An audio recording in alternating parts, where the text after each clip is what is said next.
স্ত্রীর পরকীয়ার জেরে 12 বছরের সংসারের ইতি টানতে চলেছিল এক দম্পতি। স্বামী শেষবারের মতো স্ত্রীকে তার বাবার বাড়িতে রাখতে যাচ্ছিল, কিন্তু প্রতিমধ্যে স্ত্রী কিডন্যাপ হয়ে যায়। আবার এলাকাটাও ছিল কিডন্যাপারদের অভয়ারণ্য। অথচ পুলিশ এটা মানতে নারাজ। তাদের ধারণা মেয়েটি হয়তো তার পরকীয়া প্রেমিকের সাথে পালিয়ে গেছে। আবার কেউ কেউ মনে করছিল প্রতারণার দায়ে স্বামী হয়তো স্ত্রীকে সরিয়ে ফেলেছে। আদতে কি রহস্য লুকিয়ে আছে লোকচক্ষুর আড়ালে?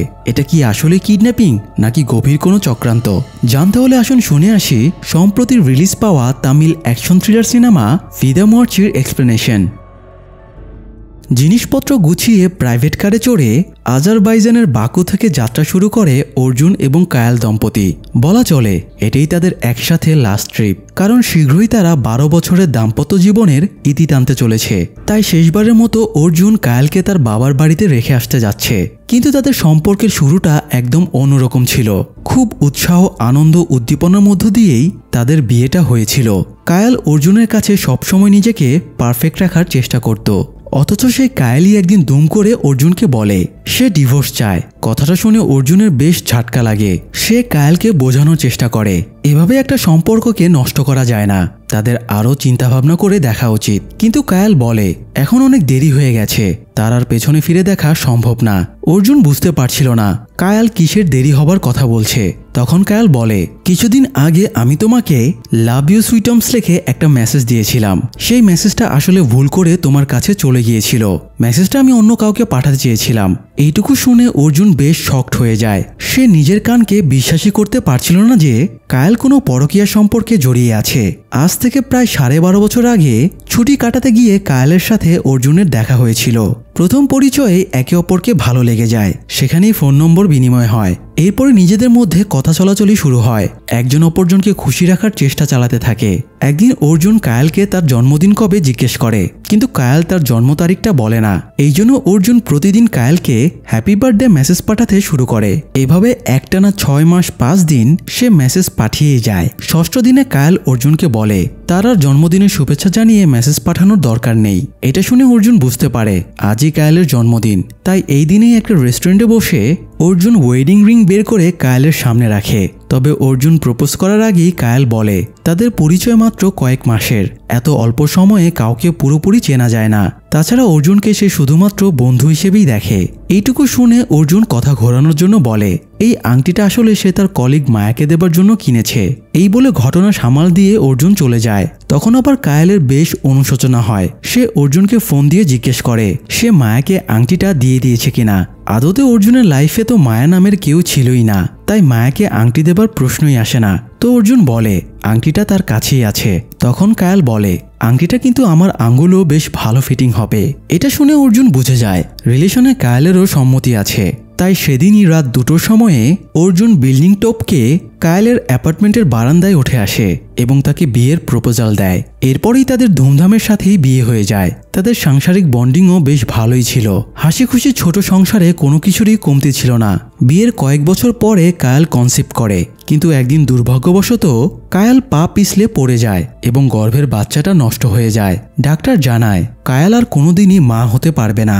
তবুও অর্জুন কায়ালের পাশে থেকে তাকে সাপোর্ট দেয়, কায়ালকে আগলে রাখার চেষ্টা করে। তবুও এই ঘটনার পর থেকে তাদের ভেতরে মানসিক দূরত্ব বাড়তে শুরু করে। ব্যাপারটা এমন দাঁড়ায় যেন দুজন অপরিচিত মানুষ একই ছাদের নিচে বসবাস করছে।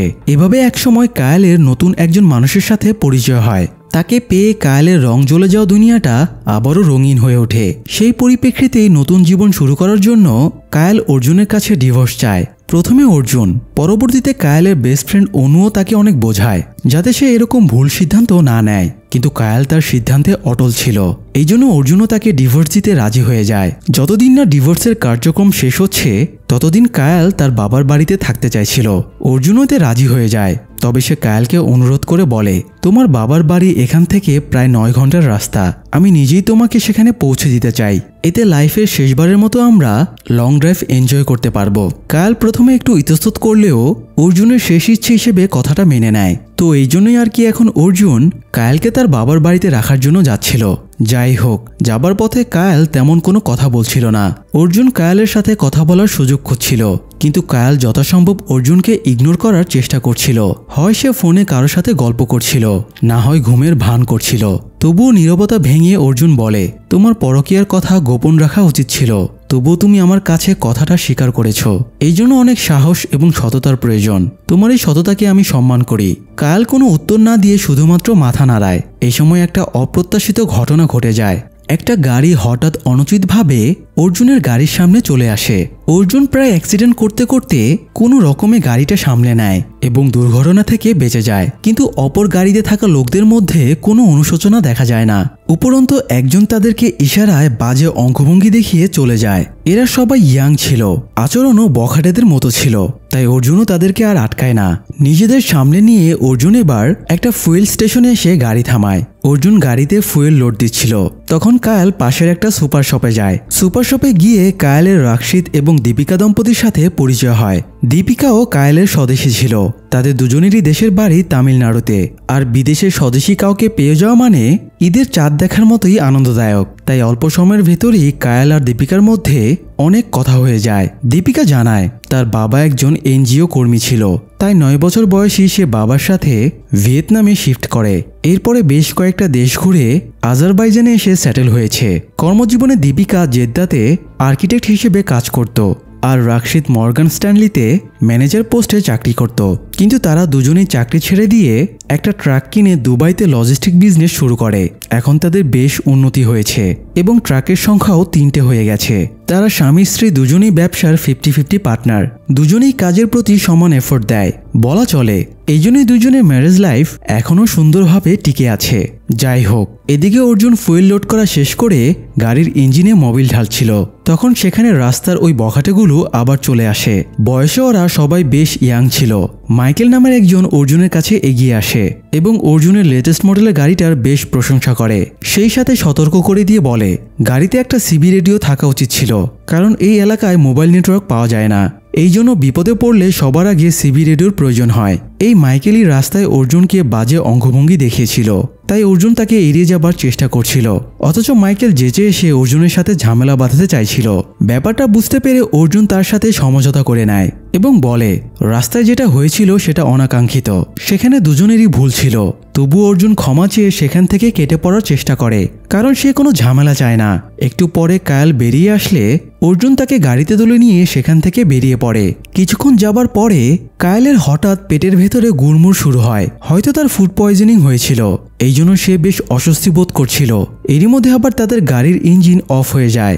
অর্জুন কি সমস্যা দেখার জন্য নেমে আসে এবং ইঞ্জিন চেক করে। কায়ালও গাড়ি থেকে নেমে আসে। অর্জুন ইঞ্জিনে কোনো সমস্যাই দেখতে পাচ্ছিল না। এই সময় আবারও বখাটেগুলো তাদের পাশ দিয়ে সাই করে বেরিয়ে যায় আর তাদের ক্রস করার সময়ে একটা কাচের বোতল ছুঁড়ে মারে। যদিও অর্জুন বা কায়াল কেউই আহত হয় না, তবে কায়াল বেশ ঘাবড়ে যায়। বখাটেগুলো কিছু দূর চলে যাবার পরে আবারও গাড়ি ঘুরিয়ে তাদের দিকে আসতে থাকে, তবে কিছুটা দূরত্ব রেখে তারা গাড়িটা থামিয়ে দেয়। এবার অর্জুন আর কায়াল দুজনেই কিছুটা বিচলিত হয়ে পড়ে, কারণ বখাটেগুলো নেশা করেছিল, তাই তাদের মধ্যে স্বাভাবিক জ্ঞান নেই। তারা এই অবস্থায় যে কোনো অপরাধ অবলীলায় করে ফেলতে পারবে। এ সময় কায়াল খেয়াল করে পেছন থেকে একটা ট্রাক এদিকেই আসছে। ট্রাকটা দেখতেই কায়াল চিনতে পারে এটা রাক্ষিত এবং দীপিকার ট্রাক। সে ট্রাকটা থামানোর সিগন্যাল দেয়। কাছাকাছি এসে রাক্ষিত ট্রাক থামিয়ে দেয় এবং দুজনে বেরিয়ে আসে। কায়াল অর্জুনের সাথে তাদের পরিচয় করিয়ে দিয়ে বলে তাদের গাড়িটা নষ্ট হয়ে গেছে। রাক্ষিত গাড়িটা দেখে বলে পুরনো গাড়ি হলে সে সারিয়ে দিতে পারত, কিন্তু এটা লেটেস্ট মডেলের গাড়ি। এই গাড়ির ব্যাপারে তার কোনো ধারণা নেই। অর্জুন সাহায্য চাওয়ার জন্য রাক্ষিতের ট্রাকের সিবি রেডিওটা ইউজ করতে চায়, কিন্তু রাক্ষিত জানায় সকাল থেকে তার রেডিওটা কাজ করছে না। সে যাবার পথে একটা গ্যারেজ থেকে রেডিওটা সারিয়ে নেবে। অর্জুন জিজ্ঞেস করে এই গ্যারেজটা কত দূরে।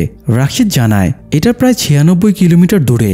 এত দূরে তো তারা গাড়িটা ঠেলে বা টেনে নিয়ে যেতে পারবে না, তাই অর্জুন বেশ মুশকিলে পড়ে যায়। আবার কায়াল বখাটেগুলোর জন্য এখানে থাকতেও ভয় পাচ্ছিল।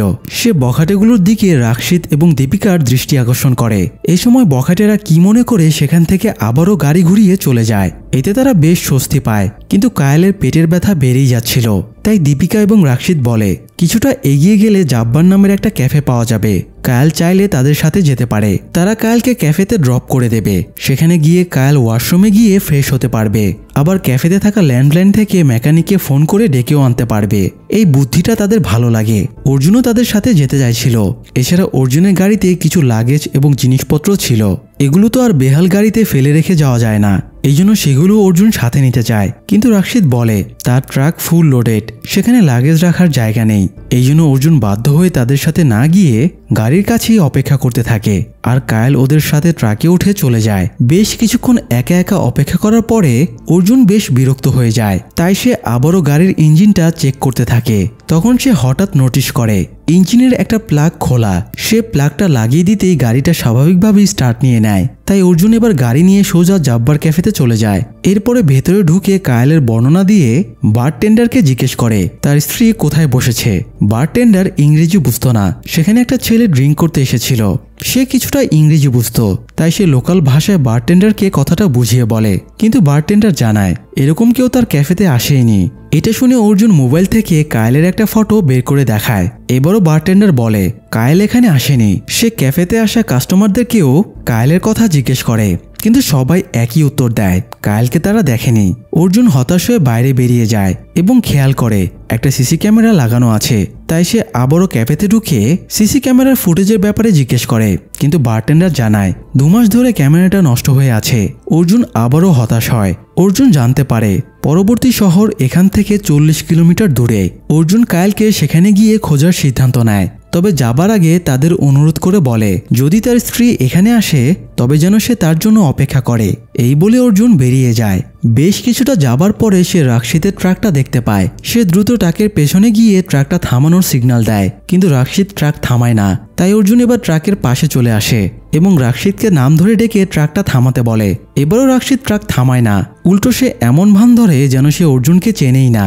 তাই অর্জুন এবার রাশিদের ট্রাকের সামনে চলে গিয়ে গাড়ি থামিয়ে রাস্তা ব্লক করে দেয়। এবার রাশিদ ট্রাক থামিয়ে ভেতর থেকে নেমে আসে।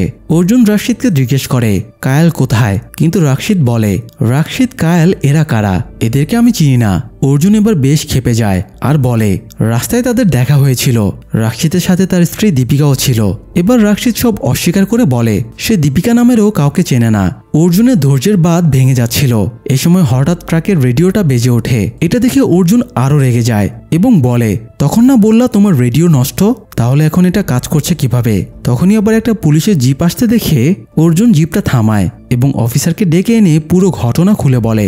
অফিসার রাশিদকে এই ব্যাপারে জিজ্ঞেস করলে রাশিদ আবারও অস্বীকার করে বলে এই লোকটা মনে হয় পাবনা ফেরত পাগল, না হলে কেউ তার নিজের বউকে অন্যের সাথে কেন পাঠাবে। অর্জুন বলে রাশিদের সাথে তার স্ত্রীও ছিল, তাছাড়া সে মেয়েটিও ইন্ডিয়ান ছিল। এই জন্যই অর্জুন ভরসা করে কায়েলকে তাদের সাথে ছেড়েছিল। রাশিদ বলে সে ট্রাকে মাল লোড করতে যাচ্ছে, এই সময় সে কেনই বা নিজের স্ত্রীকে সাথে নিয়ে যাবে। অর্জুন রাগ কন্ট্রোল করতে না পেরে রাশিদের কলা চেপে ধরে। অফিসার তাদেরকে থামায় এবং নিরাপত্তার স্বার্থে রাশিদের ট্রাকটা সার্চ করে, কিন্তু ট্রাকে সন্দেহজনক কিছুই পাওয়া যায় না।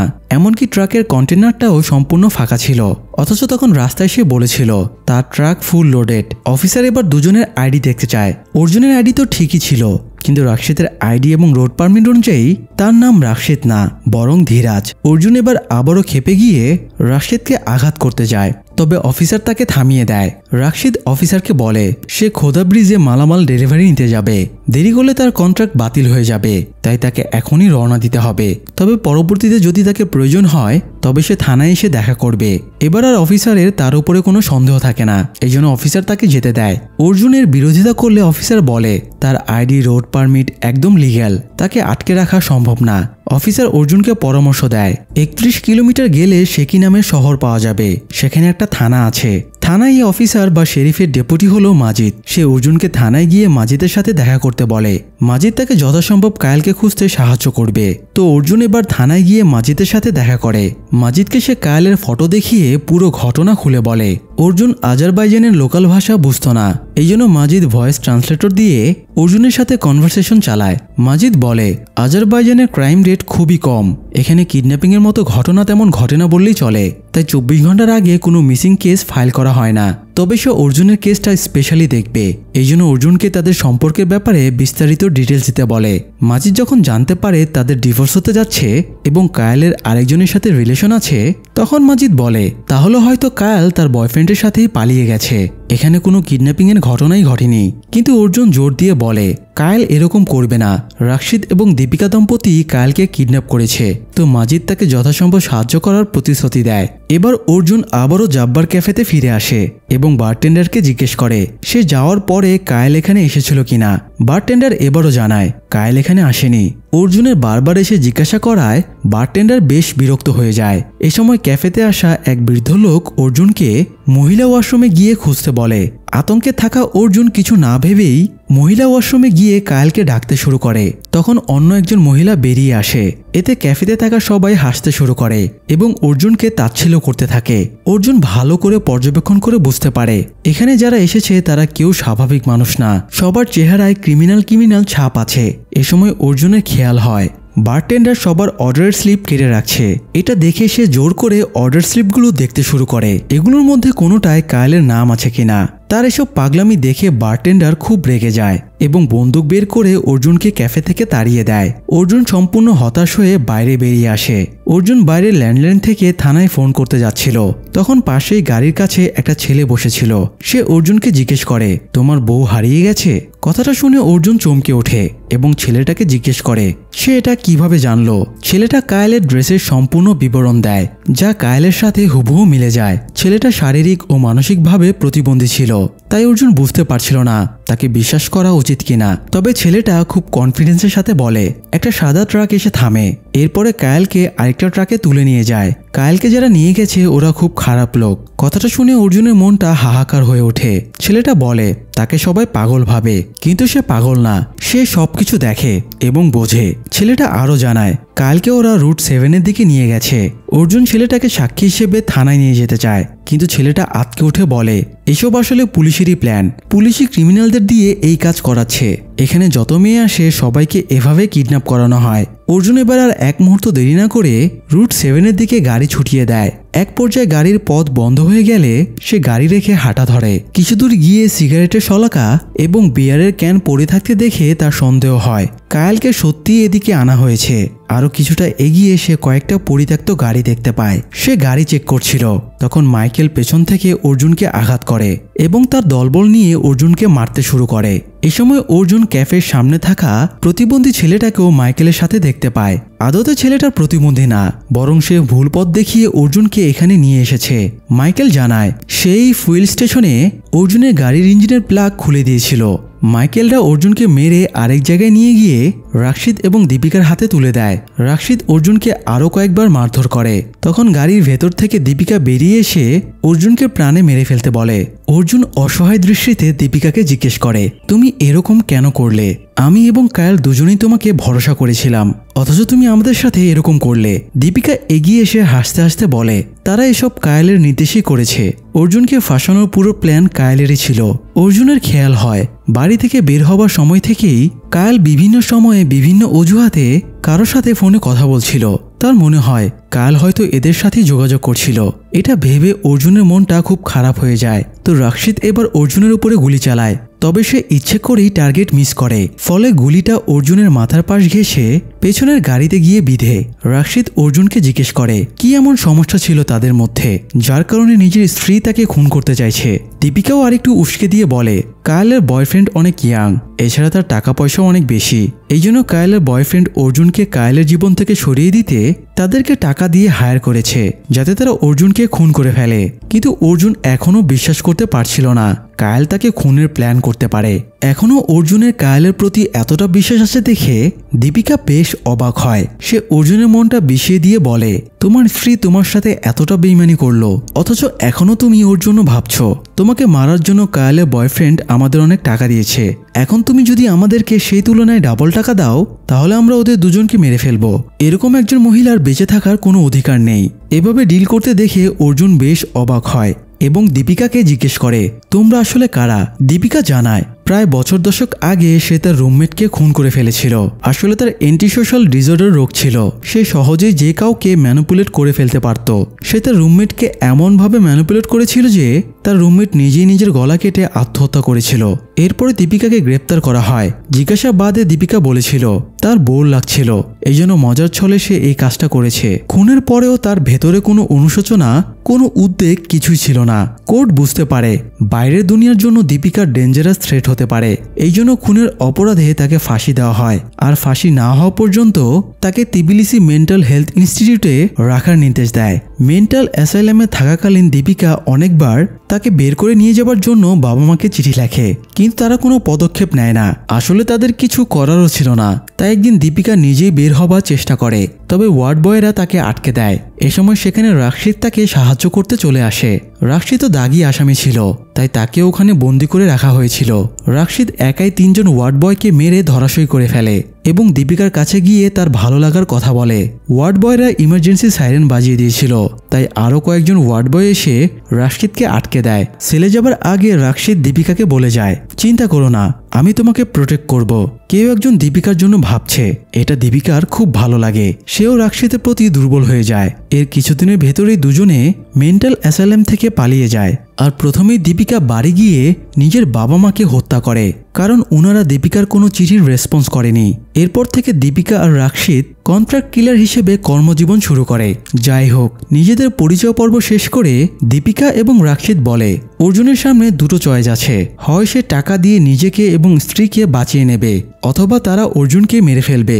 তবে টাকার বিনিময়ে অর্জুন যদি তার স্ত্রীকে বাঁচানোর বদলে মেরে ফেলতে চায়, তবে তারা সেটাও করবে। অর্জুনের নিজের জীবনের জন্য চিন্তা ছিল না, সে শুধুমাত্র কায়ালকে বাঁচাতে চাইছিল। রাশিদ আর দীপিকা অর্জুনের ব্যাপারে সমস্ত ডিটেল জানত। সে কোথায় চাকরি করত, কত টাকা বেতন পেত, এমনকি তার ব্যাংক ব্যালেন্স কত আছে সেটাও জানত। তাই তারা অর্জুনের কাছে 16 লাখ মানাত মানে 8 কোটি রুপি দাবি করে। অর্জুন কায়ালের কথা ভেবে তাদের টাকা দিতে রাজি হয়। তখন রাশিদ পাহাড়ের ওপর থেকে দূরবীন দিয়ে অর্জুনকে জিজি শহরের জিজি কমার্স ব্যাংক দেখায়। রাশিদ অর্জুনকে বলে, তুমি সোজা ব্যাংক ম্যানেজারের কাছে যাবে এবং বলবে সে যেন তোমার বাকু ব্রাঞ্চে থাকা 8 কোটি টাকা এক্সপ্রেস ট্রান্সফারের মাধ্যমে জিজি ব্রাঞ্চে ট্রান্সফার করে আর ক্যাশ টাকাটা দিয়ে দেয়। অর্জুন বলে সে আগে শিওর হতে চায় কায়াল ঠিক আছে কিনা। কথাটা শুনে রাশিদ আর মাইকেল দুজনে আবার অর্জুনকে মারতে শুরু করে এবং বলে শর্ত দেবার মতো পজিশনে অর্জুন নেই। তারা ব্যাংকে পৌঁছানোর জন্য অর্জুনকে 45 মিনিট সময় দেয়। অর্জুনও ব্যাংকের দিকে দৌড়াতে শুরু করে। এদিকে দীপিকা এবার তাদের গোডাউনে চলে যায়। সেখানেই তারা কায়ালকে আটকে রেখেছে। আসলে তারা এতক্ষণ কায়ালের নামে অর্জুনকে যেসব কথা বলেছিল তার সবটাই মিথ্যা। তারা অনেকদিন ধরেই অর্জুন এবং কায়ালকে টার্গেট বানিয়ে রেখেছিল এবং তাদের ফাঁসিয়ে টাকা হাতানোর প্ল্যান করেছিল। তো এবার দীপিকা কায়ালের কাছে এসে বলে, তুমি নিজের স্বামীর সাথে যে প্রতারণা করেছো এটা কোনো পুরুষই মেনে নেবে না। কারো স্ত্রী যদি অন্য কারোর সাথে পরকীয়া করে তাহলে সেটা স্বামীর জন্য কতটা কষ্টকর সেটা ভাষায় প্রকাশ করা সম্ভব না। দীপিকা তার ব্যাপারে এত কিছু কিভাবে জানলো এটা ভেবে কায়াল বেশ অবাক হয়ে যায়। তাকে অবাক হতে দেখে দীপিকা বলে, আমি তোমার ব্যাপারে সবকিছু জানি আর আমি এসব জানতে পেরেছি তোমার বেস্ট ফ্রেন্ড অনুর কাছ থেকে। অনুর নির্দেশে গত 1 সপ্তাহ ধরে তোমাকে মারার প্ল্যান করা হচ্ছে। এরপরে দীপিকা ব্যাপারটা খোলাসা করে বলে, সপ্তাহ 2 আগে অনু কায়ালের বাড়িতে কায়ালের মাইক্রোওয়েভ ফিরিয়ে দিতে গিয়েছিল। কায়াল সেদিন বাড়িতে ছিল না, অর্জুন একাই বাড়িতে ছিল। তো অনু আর অর্জুন কায়ালের পরকীয়া নিয়ে কথা বলছিল। অর্জুন এটা নিয়ে খুবই আপসেট হয়ে পড়ে। তখন অর্জুনের অসহায়ত্বের সুযোগ নিয়ে তাকে সিম্পেথি দেওয়ার সোর্সে অনু তার কাছাকাছি চলে আসে। এই ঘটনার পরে অনুর মনে অর্জুনের জন্য কামনা জন্মে। সে অর্জুনকে নিজের করে পেতে চায়। এই জন্য সে দীপিকা এবং রাশিদকে হায়ার করেছে যাতে তারা কায়ালকে অর্জুনের জীবন থেকে পুরোপুরি সরিয়ে দেয়। তো অনু এবং অর্জুনকে নিয়ে আরো কিছু আজেবাজে কথা বলে দীপিকা কায়ালের মনটা বিষিয়ে দেবার চেষ্টা করে। তারপরে সে কায়ালকে অফার দেয় অনু কায়ালকে মারার জন্য 16 লাখ মানাত দিচ্ছে, তবে কায়াল যদি তার বয়ফ্রেন্ডের কাছ থেকে 20 লাখ মানাত ম্যানেজ করে দেয় তাহলে তারা কায়ালকে ছেড়ে দেবে এবং অনু আর অর্জুনকে মেরে ফেলবে। এতে কায়াল নিজের বয়ফ্রেন্ডের সাথে সুন্দরভাবে জীবন শুরু করতে পারবে। কিন্তু কায়ালের বিশ্বাস হচ্ছিল না অর্জুন তাকে মারার প্ল্যান করতে পারে। কায়াল স্পষ্টভাবে বলে সে অর্জুনের সাথে 12 বছর সংসার করেছে, তাই সে অর্জুনকে ভালো করে চেনে। সে খুবই ভালো মানুষ, সে কখনোই তাকে খুন করতে চাইবে না। কায়াল দীপিকাকে মনস্টার বলে গালি দেয়। এটা শুনে দীপিকা তাচ্ছিল্য করে বলে, অর্জুন যদি ভালো মানুষই হয় তাহলে তাকে রেখে আবার পরকীয়া কেন করলে? আমি মনস্টার হলেও তোমার মতো বিশ্বাসঘাতক না। আমি তোমার মতো আমার হাজবেন্ডকে ঠকিয়ে অন্য কারোর সাথে পরকীয়াতে জড়াইনি। কথাগুলো শুনে কায়াল চুপ করে যায়। দীপিকা বুঝতে পারে কায়াল তাদের লস প্রজেক্ট, তার কাছ থেকে টাকা আদায় করা যাবে না। সে অনু আর অর্জুনকে জড়িয়ে এতক্ষণ যে মিথ্যা গল্পটা শোনালো তার পুরোটাই বৃথা। যাই হোক, এদিকে অর্জুন ব্যাংকে গিয়ে অ্যাকাউন্টের সমস্ত টাকা উঠিয়ে নেয় এবং বেরিয়ে আসে। তখন পাশের টেলিফোন বুথের টেলিফোনটা বেজে ওঠে। কাছেই দুজন লোক দাবা খেলছিল। তাদের মধ্যে একজন বৃদ্ধ লোক টেলিফোনটা রিসিভ করতে বলে। অর্জুন টেলিফোন রিসিভ করে রাক্ষিতের আওয়াজ শুনতে পায়। রাক্ষিত তাকে বাম দিকে হেঁটে হাইওয়েতে আসতে বলে। সেখানে তাদের লোকজন অর্জুনকে উঠিয়ে নেবে। তো অর্জুন এবার হাইওয়েতে চলে যায়। সেখানে মাইকেল গাড়ি দিয়ে তার দলবল নিয়ে চলে আসে। তারা অর্জুনের কাছে টাকার ব্যাগটা চাইলে অর্জুন কায়েলকে না দেখা পর্যন্ত ব্যাগ দেবে না জানায়। তাই তারা অর্জুনকে মেরে গাড়িতে তুলে বেঁধে রাখে। তবে অর্জুন বুদ্ধি করে ব্যাংক থেকে একটা কলম চুরি করে নিয়ে এসেছিল। কলমের পেছনটা ড্যাগারের মতো ধারালো ছিল। সে কলমটা দিয়ে হাতের বাঁধন কেটে ফেলে এবং গাড়িতে থাকা তিনজনের সাথেই তার হাতাহাতি শুরু হয়ে যায়। অনেকক্ষণ হাতাহাতি চলার পরে এক পর্যায়ে অর্জুন মাইকেলের গানটা কেড়ে নিয়ে তাদের হাতে পায়ে গুলি করে আহত করে। অর্জুন এবার মাইকেলকে গাড়ির সিটের সাথে বেঁধে নেয় এবং যাবার সময় তাকে বারবার জিজ্ঞেস করে কায়েল কোথায়, কিন্তু মাইকেল কোনো উত্তর দেয় না। অর্জুন মাইকেলকে বিভিন্ন রকমের টর্চার করতে থাকে, তবুও সে মুখ খোলে না। এরই মধ্যে সেই পুলিশ অফিসার অর্জুনের গাড়ির সামনে চলে আসে। অফিসার তাকে গাড়ি থামানোর নির্দেশ দেয়। অর্জুন গাড়ি থামিয়ে নেমে এসে অফিসারকে বলে সে কিডন্যাপারকে ধরে গাড়িতে আটকে রেখেছে, কিন্তু অর্জুনের হাতে গান থাকায় অফিসার তাকে বিশ্বাস করছিল না। অফিসার অর্জুনের সাথে ডিল করছিল। সেই সুযোগে মাইকেল নিজের বাঁধন খুলে বেরিয়ে আসে এবং তার কাছে লুকিয়ে রাখা আরেকটা গান দিয়ে অফিসারের উপরে গুলি চালায়। যদিও অর্জুন রাস্তা থেকে পাহাড়ের ঢালুতে গড়িয়ে নিচে চলে যায় এবং মাইকেলের হাত থেকে বেঁচে যায়। মাইকেল দ্রুত গাড়ি নিয়ে সেখান থেকে চলে যায়। তারপরে অর্জুন আবার উঠে আসে এবং চেক করে দেখে অফিসার এখনো বেঁচে আছে। সে পুলিশ জিপের রেডিও থেকে অ্যাম্বুলেন্সে ফোন করে অফিসারের জন্য সাহায্য চায়। এরপরে পুলিশের জিপটা নিয়ে কায়েলকে খুঁজতে বেরিয়ে পড়ে। যাবার পথে একটা ট্রান্সপোর্ট অফিসে অর্জুন রাক্ষিতের সাদা ট্রাকটা দেখতে পায়। এই জন্য ট্রাকে কিছু পাওয়া যায় কিনা চেক করতে সে ওখানে চলে যায়। এদিকে মাইকেল নিজেদের ডেরাতে ফিরে এসে রাক্ষিতকে টাকাগুলো দেয় এবং পথে ঘটে যাওয়া ঘটনার ব্যাপারে জানায়। যেহেতু মাইকেল একজন পুলিশ অফিসারকে গুলি করেছে, তাই তারা দ্রুত এই জায়গাটা থেকে পালিয়ে যাবার প্রস্তুতি নিতে থাকে। অন্যদিকে অর্জুন ট্রাকে কিছু খুঁজে না পেলেও সেই বৃদ্ধকে দেখতে পায় যে ব্যাংকের সামনে বসেছিল এবং তাকে রাক্ষিতের টেলিফোনটা রিসিভ করতে বলেছিল। অর্জুন বুঝে যায় এই লোকটা রাক্ষিতের সাথে জড়িত, তাই লোকটাকে ফলো করে সে তার বাড়িতে যায় এবং মারধর করে জিজ্ঞেস করে রাক্ষিত কোথায়। লোকটা রাক্ষিতের অ্যাড্রেস তো দেয়ই না, উল্টো বলে অর্জুন কখনই নিজের স্ত্রীকে উদ্ধার করতে পারবে না। এই সময় পাশের ঘর থেকে হুইল চেয়ারে লোকটার অতি বৃদ্ধ মা বন্দুক হাতে বেরিয়ে আসে এবং অর্জুনের উপরে গুলি চালায়। বয়সের ভারে মহিলার হাতের টিপ নষ্ট হয়ে গিয়েছিল, তাই গুলিটা গিয়ে নিজেরই ছেলের পায়ে লাগে। পরের গুলিটা একটা মেটালে লেগে আবারও ঘুরে এসে মহিলার গায়েই লাগে। তখন বাধ্য হয়ে লোকটা রাক্ষিতের অ্যাড্রেস বলতেই যাবে, তখন দুটো তীর এসে অর্জুনের পায়ে লাগে। এরপরে ঘরে সেই জাব্বার ক্যাফের বারটেন্ডার এবং ক্যাফেতে থাকা আরেকজন ঢোকে। অর্জুন বুঝতে পারে এই শহরের প্রত্যেকে রাক্ষিতের আন্ডারে কাজ করে। সে তাদের তিনজনের সাথে প্রাণপণে লড়াই করে এবং তাদের ধরাশয়ী করে ফেলে। তখন তারা স্বীকার করে রুট 13-তে একটা পুরনো গোডাউন আছে, রাক্ষিতকে সেখানেই পাওয়া যাবে। তবে তারা সতর্ক করে দেয় ওই গোডাউনে একবার ঢুকলে প্রাণ নিয়ে ফেরা অসম্ভব। তবুও অর্জুন প্রাণের মায়া ত্যাগ করে কায়েলকে উদ্ধার করতে বেরিয়ে যায়। গোডাউনের এরিয়াতে ঢোকার পরে অর্জুন বুঝতে পারে ওরা ঠিকই বলেছিল, এই জায়গাটা অনেক গুন্ডাপান্ডা দিয়ে সিকিউর করে রাখা আছে। এখান থেকে বেঁচে ফেরা সত্যিই প্রায় অসম্ভব। তবুও স্ত্রীকে বাঁচানোর জন্য অর্জুন সুপারহিরো হয়ে ওঠে। মনের শক্তি আর শরীরের শক্তি এক করে সে একের পর এক গুন্ডাকে মেরে ধরাশয়ী করে ফেলে এবং গোডাউনের ভেতরে ঢুকে যায়। সেখানে সে আবারও মাইকেলের সামনাসামনি হয়ে যায়। দুজনে হাতাহাতি করছিল। তখন দীপিকা এসে মাইকেলকে ব্যাকআপ দেয়। দুজনের সাথে সে একা ফাইট করছিল। হঠাৎ মাইকেল একটা গ্রাইন্ডিং ডিস্কের উপরে পড়ে গিয়ে গলা কেটে মরে যায়। এরপরে দীপিকার সাথে হাতাহাতির এক পর্যায়ে দীপিকা উপরের তলা থেকে নিচে একটা অ্যাসিডের কন্টেনারের ভেতরে পড়ে যায়। রাক্ষিত বেরিয়ে এসে তার চোখের সামনেই দীপিকাকে ছটফট করে মরে যেতে দেখে। রাক্ষিত এমনিতেই ভায়োলেন্ট। দীপিকার মৃত্যু তাকে আবারও ভায়োলেন্ট করে তোলে। দুনিয়ার সব মানুষ রাক্ষিতকে ঘৃণা করত, সেও সবাইকে ঘৃণা করত। কিন্তু দীপিকার সাথে দেখা হবার পরেই সে প্রথমবারের মতো ভালোবাসা কি সেটা ফিল করতে পেরেছিল। সমগ্র দুনিয়ায় একমাত্র দীপিকাই তাকে ভালোবেসেছিল। রাক্ষিত এই অ্যাসিডের কন্টেনারগুলো ভিকটিমদের লাশ গলিয়ে প্রমাণ লোপাট করতে ইউজ করত। সেই অ্যাসিডে দীপিকার প্রাণ গেল এটা সে মানতে পারছিল না, তাই সে অর্জুনকে বেদম মারতে শুরু করে। অনেক মার খাবার পরেও অর্জুন তার সাথে ফাইট চালিয়ে যায়। এক পর্যায়ে অর্জুন একটা শেকলের আংটা রাক্ষিতের পিঠে ঢুকিয়ে দেয় এবং তাকে উপরে টেনে তুলে ধরে। রাক্ষিতের পায়ের নিচে শেডার মেশিন ছিল, যেটা দিয়ে লোহা, প্লাস্টিক ইত্যাদি জিনিস গুঁড়ো করা হয় আর কি।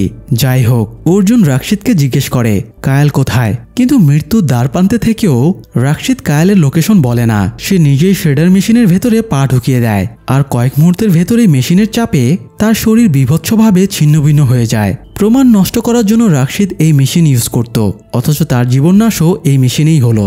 যাই হোক, কায়ালের খোঁজ না পেয়ে অর্জুন কাঁদতে কাঁদতে বাইরে চলে আসে। সে হতাশ হয়ে বসেছিল। তখন দুটো কুকুরকে একটা জায়গায় ঘোরাঘুরি করতে দেখে এগিয়ে যায়। সে ওখানকার মাটি সরিয়ে দেখে এখানে একটা পাতাল ঘর আছে। সে ভেতরে ঢুকে স্ট্রেচারে মুখে ব্যান্ডেজ করা একটা মহিলাকে দেখতে পায়। অর্জুন তাকে কায়াল ভেবে জড়িয়ে কাঁদতে শুরু করে। তবে ভাগ্য ভালো, এটা কায়াল না। অর্জুন একটু পরেই কিছুটা সামনে কায়ালকে সেন্সলেস অবস্থায় পড়ে থাকতে দেখে এবং তাকে অক্ষত অবস্থায় উদ্ধার করে। কিছুক্ষণ পরে খবর পেয়ে সেখানে পুলিশ চলে আসে। ঊর্ধ্বতন কর্মকর্তা জানায় রাশিদ আর দীপিকা ভিকটিমদের কাছ থেকে টাকা হাতানোর পরে হাজবেন্ডকে মেরে ফেলতো আর স্ত্রীকে প্লাস্টিক সার্জারি করে রাশিয়ান গ্যাংয়ের কাছে বিক্রি করে দিত। সার্জারি করতে গিয়ে যারা মরে যেত তাদের লাশকে তারা গুম করে দিত। পুলিশ খোঁজাখুঁজি করে 32টা ডেড বডি ট্রেস পেয়েছে। এছাড়া রাশিদ দীপিকার পাশাপাশি তাদের গ্যাং মেম্বার নিখিল এবং মাইকেলের ডেড বডিও পাওয়া গিয়েছে। পুলিশ বুঝতে পারছিল এদের খুনের পেছনে অর্জুনই দায়ী। তবে অর্জুন যেহেতু একজন পুলিশ অফিসারের প্রাণ বাঁচিয়েছে এবং এত বড় গ্যাংকে ধরিয়ে দিয়েছে, তাই তাকে ছেড়ে দেওয়া হয়। এদিকে কায়াল জ্ঞান ফিরে ঊর্ধ্বতন কর্মকর্তার কাছে জানতে পারে অর্জুনই তাকে নিজের জীবন বাজি রেখে উদ্ধার করেছে। কায়াল জানতে চায় অনু এসবের সাথে জড়িত কিনা। কর্মকর্তা জানায় অনু এসবের কিছুই জানে না। একটা জিমে অনু আর দীপিকার পরিচয় হয়েছিল। দীপিকার প্রথম টার্গেট অনুই ছিল, কিন্তু পরে অর্জুন আর কায়ালের ব্যাপারে জানতে পেরে এদেরকে সে টার্গেট হিসেবে সিলেক্ট করে। তো সব শুনে কায়াল বুঝতে পারে তখন দীপিকা তাকে যা বলেছিল সব মিথ্যা। যাই হোক, এরপরে অর্জুন কায়ালকে তার বাবার বাড়িতে নামিয়ে দেয়। কিন্তু কায়ালের এত অবহেলার পরেও অর্জুন প্রাণের মায়া ত্যাগ করে কায়ালকে বাঁচিয়েছে। এই জন্য কায়ালের পক্ষে আর অর্জুনকে ডিভোর্স দেওয়া সম্ভব ছিল না। কায়াল উপলব্ধি করে অর্জুনের চেয়ে বেশি তাকে এই দুনিয়ায় আর কেউ ভালোবাসবে না। তাই অর্জুন যখন ফিরে যাচ্ছিল তখন কায়াল আবারও তাকে থামিয়ে জড়িয়ে ধরে। সেই সাথে সিনেমাটাও এখানেই শেষ হয়ে যায়। দর্শক, সম্পর্কের চেয়ে বড় শক্তি আর কিছুই হতে পারে না। সম্পর্কের পবিত্র বন্ধন দিয়ে দুনিয়ার যে কোনো সংকটকে মোকাবেলা করা যায়। শুধু একটা জিনিস মনে রাখবেন, অন্যের কথায় কান দিয়ে কখনো ভালোবাসা মানুষকে সন্দেহ করবেন না। দুজনের মাঝে বোঝাপড়া ঠিক থাকলে সেই সম্পর্ককে ভাঙতে পারে এই সাধ্য দুনিয়ার কারণেই। যাই হোক, আজ এ পর্যন্তই। শীঘ্রই দেখা হবে নতুন কোনো সিনেমার এক্সপ্লেনেশন নিয়ে। ততক্ষণ সাথেই থাকুন। ধন্যবাদ।